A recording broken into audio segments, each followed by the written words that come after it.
Hey, ladies and gentlemen, welcome to another episode of the Beyond Seven Figures podcast. So, we're going to do something a little different today.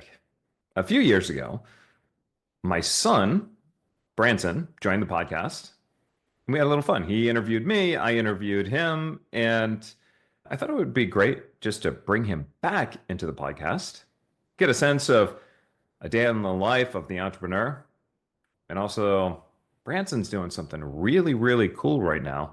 And he's learned a lot about business and a lot about life in a very uncharacteristic way. So before we get to me, let's get to Branson. What's up, buddy? Well, thank you for having me again. Yeah, no worries. So Branson's 18 years old and, he's planning his life and so forth. And the big dream is what, kid? Go pro in racing cars, and I've also got other business ambitions on the way. So, Yeah.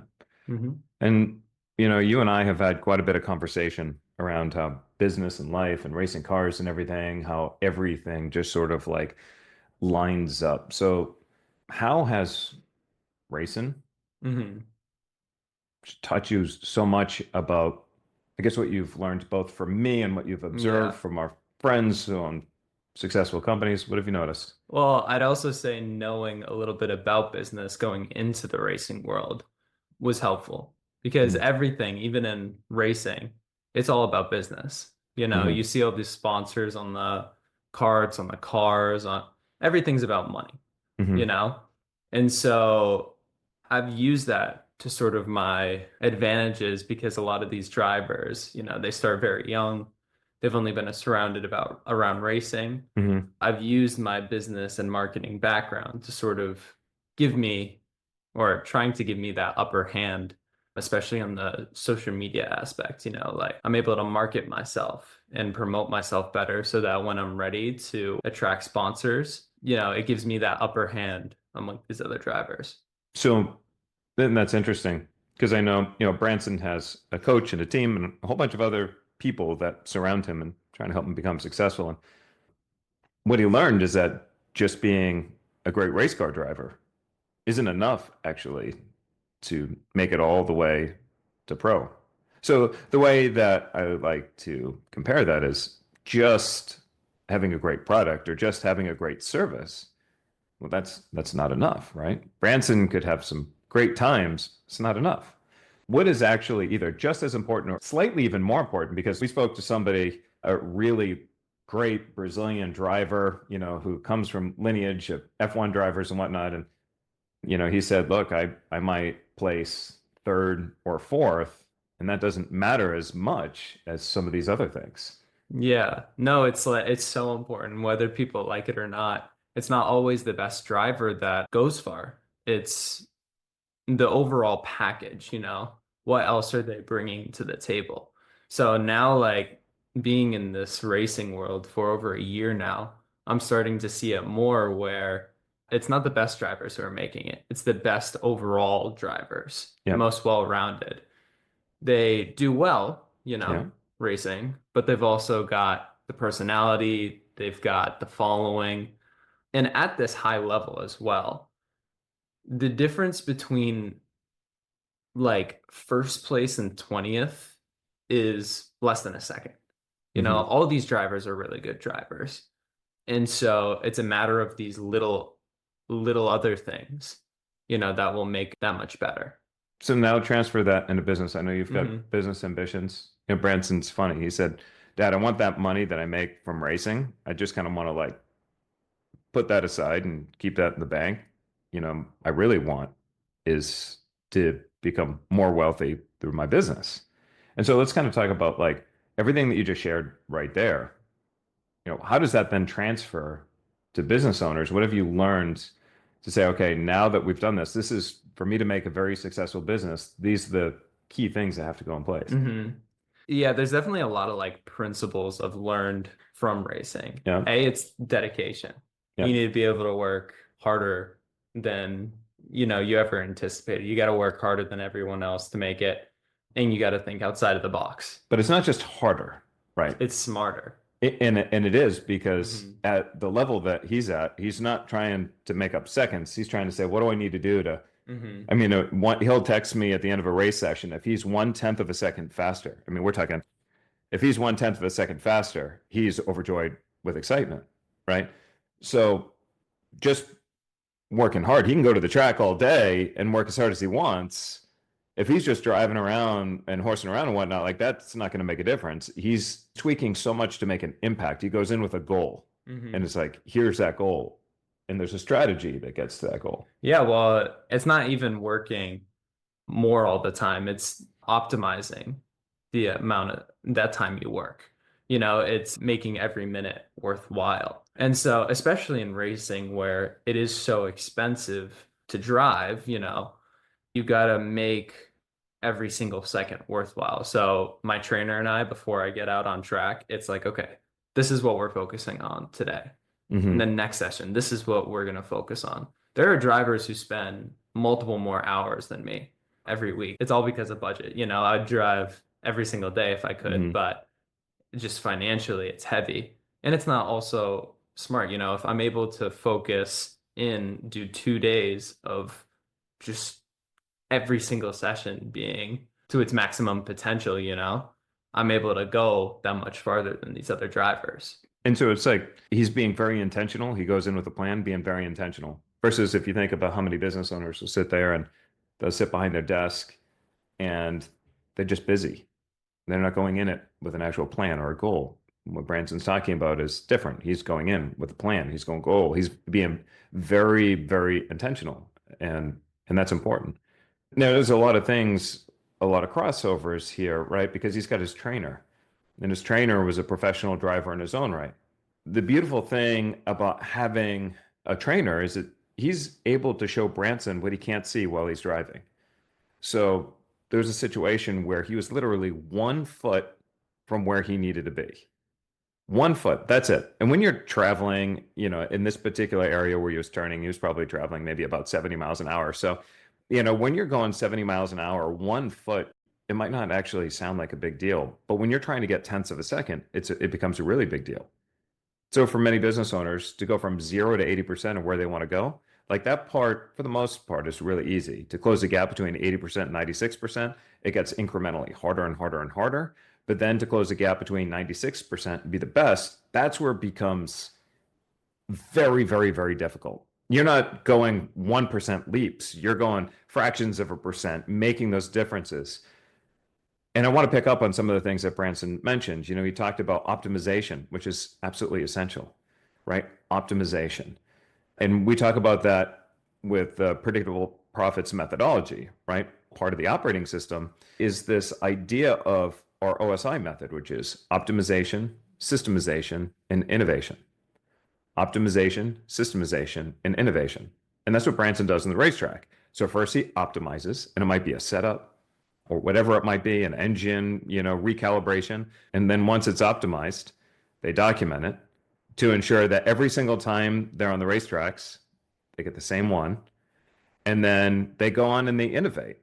And they go, okay, so what if we were to try something different? And they try something different. And if it doesn't produce better results, then they know, okay, you do more of what's working, less of what's not. So we'll just throw that idea out the window and let's try something else. So there's the other part that Branson also mentioned that applies also to business owners. He talked a lot about the personal brand. So in racing, you've got a personal brand, and then you've got your performance on the track. In business, you have your personal brand, and then you have your business, right? What we found historically is that if you want to maximize your results as a business owner, you have to build the founder brand and you have to build a business brand. And when you do both, you get better results. When you do one, you don't get as good of a results.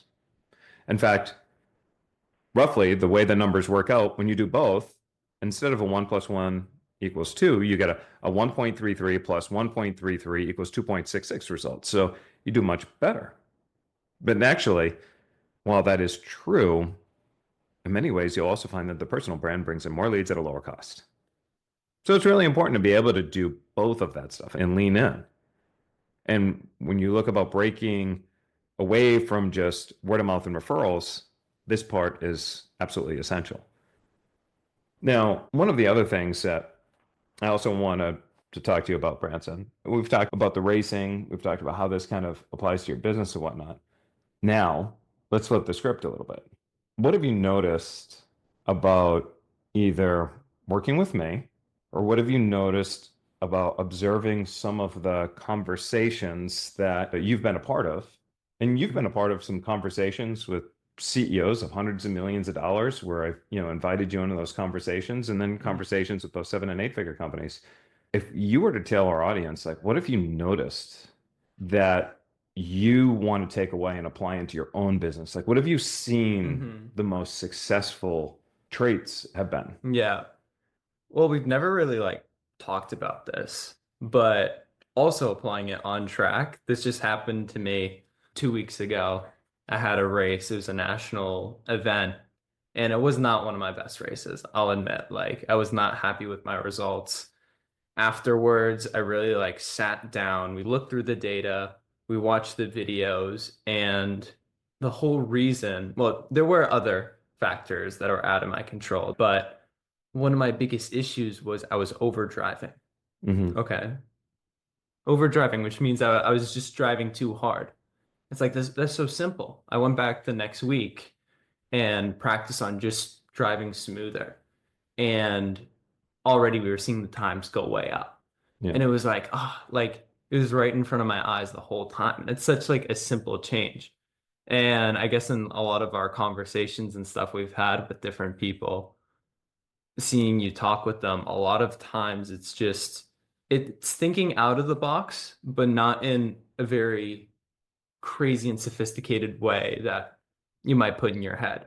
A lot of times it's very simple. It's well thought out. You hear it and you're like, oh my gosh, how didn't I think of that? Yeah. And a lot of times it's like just right in front of you.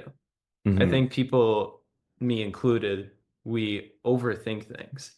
And when I was on track, I was like, oh my God, I gotta be faster. Like I gotta push the car more into the corners. I gotta carry more speed. And then I see one of these drivers, I see them driving and they're so smooth. They're so calm. And then they get first and it's like, how is that possible? A lot of times I think we overthink things. We look at someone who's over here and we're like, oh, it must be something unthinkable. When in all reality, it's the simplest things. Yeah. It's funny. The founder of one of the most successful franchises in the world hired me. And the reason why he hired me, now this guy is brilliant. So it's not like he needs business strategy. I mean, but the reason why he hired me is because he said, I need somebody who can help me see the blind spots that I can't see myself, which is so true, right? Sometimes the most obvious answer that you need is difficult. Sometimes you need, somebody to point that out, which is great because your trainer is able to do that. But then there's some other part, just to kind of go back to, I guess, what you hear me say with other business owners, but also how it applies to you. So the results comes down to data, right? There's reasons and results. Nothing matters but the results. And whether Branson's on track or whether he's going to go and do this in his own business world, Branson has a little computer that records all the data When I'm driving. when he's driving. Right. This little computer that records all the data while he's driving. So he does two things. He has a camera, a dashboard camera, and he's got the computer.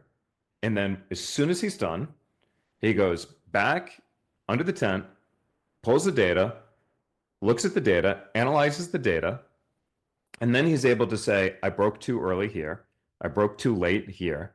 This corner was perfect. I was too slow here. I was blah, blah, blah. He removed the guesswork and removed any sort of subjectivity.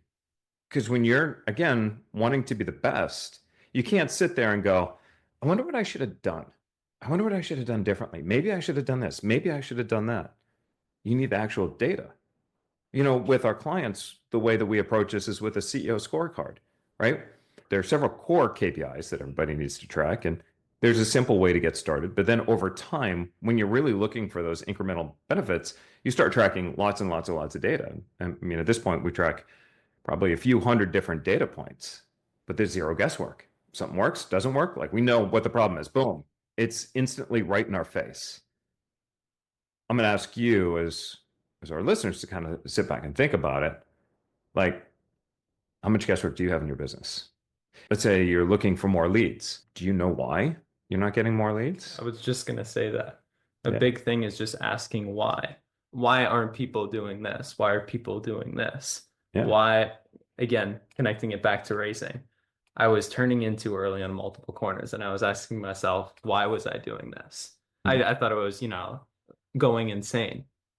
It's because I'm used to driving on a non-grippy track with some understeer where the cart flows out more and Yeah. not used to a pointy cart that the front just sticks into the ground and turns. And by asking that why question, it really changes your perspective on everything.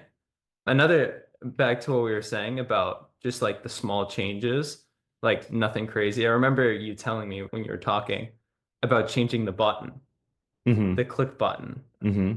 Yeah. and Like an how, add to cart button. yeah, Yeah. exactly, how much Yeah. that changed conversions. Yeah. It's funny how that Hmm. works.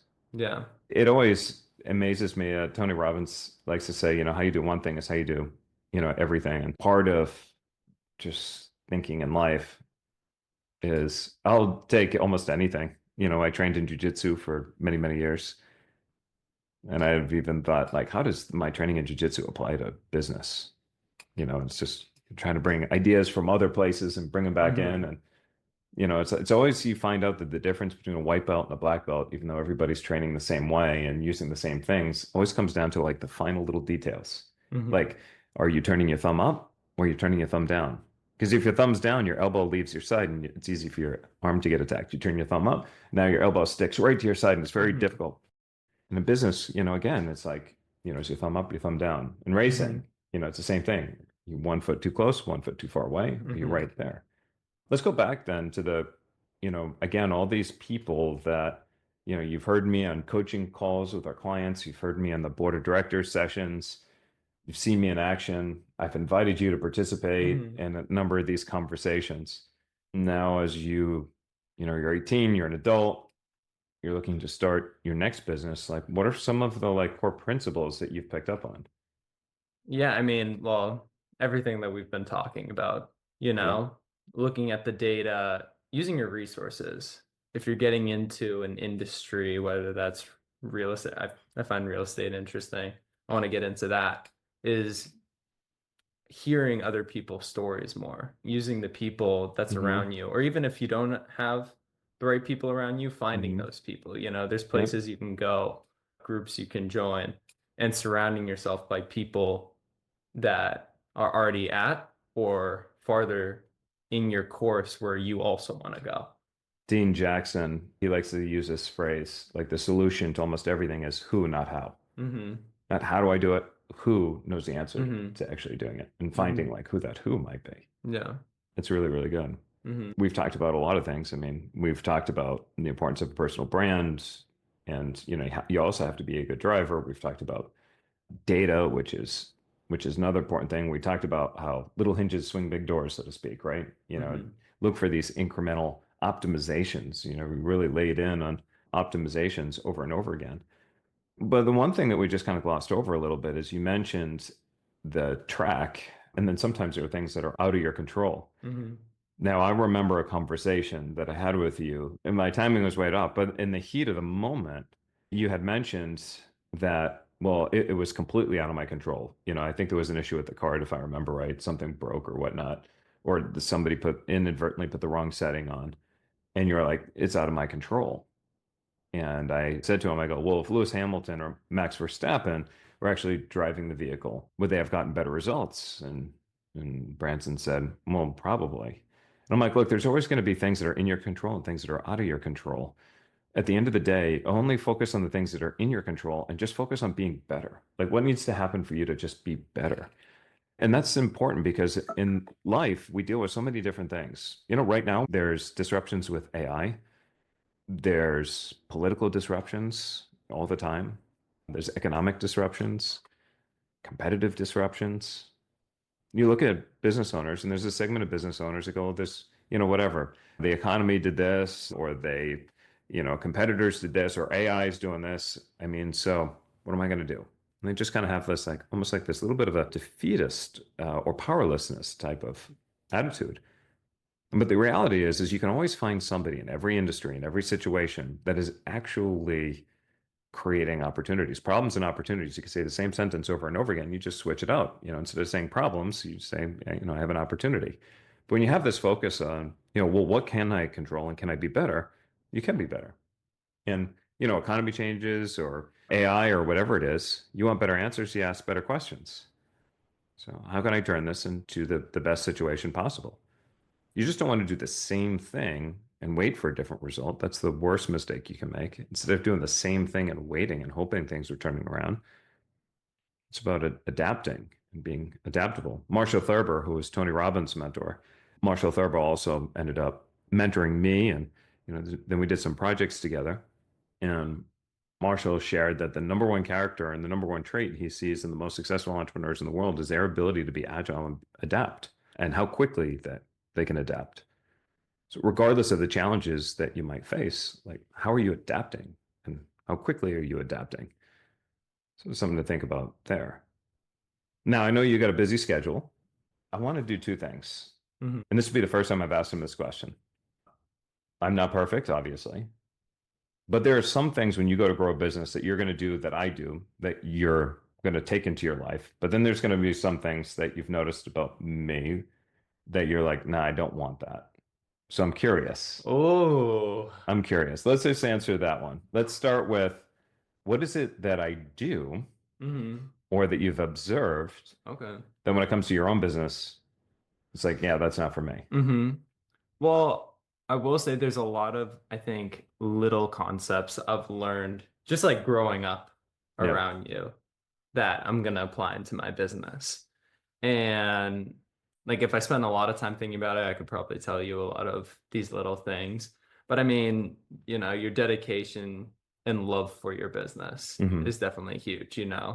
Doing something you love to make it not feel like actual work. I just started picking up a few shifts at this restaurant not too far from us just to, make a little bit of money and also get that experience. But it's made me realize that I don't like clocking in somewhere and Yeah. clocking out. Yeah. And so that love and passion for what you do is definitely something I want to apply to my own. Now the question is like, I'm Mm. not perfect, right? Hmm. But what have you noticed? What have you seen? Or what mistakes have I made? So Like, I we mean, haven't look, had this conversation. no, but it's okay. I mean, I think, for our viewers, like, and Hmm. also for me, because I sometimes I don't see my own blind spots. In my opinion, I And think, remember, wrong answer, you're grounded. yeah, I was gonna say, is this gonna be cut out of the video? Like, okay, guys, we're done. Yeah. Um, He's perfect. no, I think you do have good communication with people, but Hmm. sometimes I think you can be better hearing out other people's perspectives Yeah, and I'd agree with that. their challenges, and sometimes that can be difficult. And you're talking Um, more specifically with my own team. with your own Or, team. yeah, I Uh-huh. would agree. Yeah, and like just some of the things over here. And sometimes you've got a quick temper, you know? And so, in my experience, seeing that, that's not something I'd like to keep. I get it. And I think I know which event you were referencing because I walked out of my office and I noticed everybody was on the other side of the house, like cowering, Yeah. and they're like, uh-oh, dad's mad. But Branson's point is, and this is what I've learned recently, and I was in the wrong, to be fair. My first thing that I need to do is I need to seek to understand. And where I got frustrated in this particular moment is I shared something, and this individual, he jumped to conclusions, and I felt like I wasn't being heard. And so that's where my temper kind Hmm. of flew off. But then he and I later we came to an understanding. And the reason why he reacted is because I made a suggestion, but he was already doing it. And rather than me asking him if he was doing it, I made him feel like he wasn't doing it. And it just Hmm. made him, it didn't sit well, especially the Hmm. way that I approached it. So you're right. Actually, one of the signs of a good leader, and I'm still learning every day, one of the I signs of mean, a good everybody leader is. and a good leader, good parent. I mean, kid acts a certain way rather than jump to conclusions like what's really going on. Like, that's the same thing. as a leader, like what's really going on. Mhm. We should ask that question first. That's a good one. All right, I can breathe a little bit. I was wondering what you were going to Mhm. say. I can try to pull out other stuff if you want me to keep this video going. So, this is fun. I'll finish kind of with this little piece of advice that I gave Branson. This is different than any advice I ever had at his age. And in the world of AI and all this technology and whatnot, I said to Branson, you don't need the answers anymore. You really don't. None of us need the answers anymore. What we do need, though, is we need the ability to ask better questions. So that's a muscle that most of us don't know how to build. And it only comes actually with practice. Yes, better questions, you get better answers. It also comes with context. For Branson, he's been racing, long enough now that he knows the questions to ask in order to improve. But the first time he started racing, he wouldn't have never known the questions to ask, right? So instead of obsessing ourselves over the answers, which is the way that I had to do it as a kid because the answers weren't always as readily available as they are now. But now it's about being curious, and that becomes a superpower, right? A superpower, being curious and asking better questions. And again, better questions come from both experience and, the context, as well as being curious. So I'll kind of leave you with that. And Branson, I mean, if anybody wants to check you out on your social media, on your racing channel, where do they go? Oh yeah, look me up on Instagram. It's BC Gaudet, or just look up Branson Gaudet, and it's a green profile, so you should see me. Yeah, there you go. So you can check him out, follow his racing career and whatnot.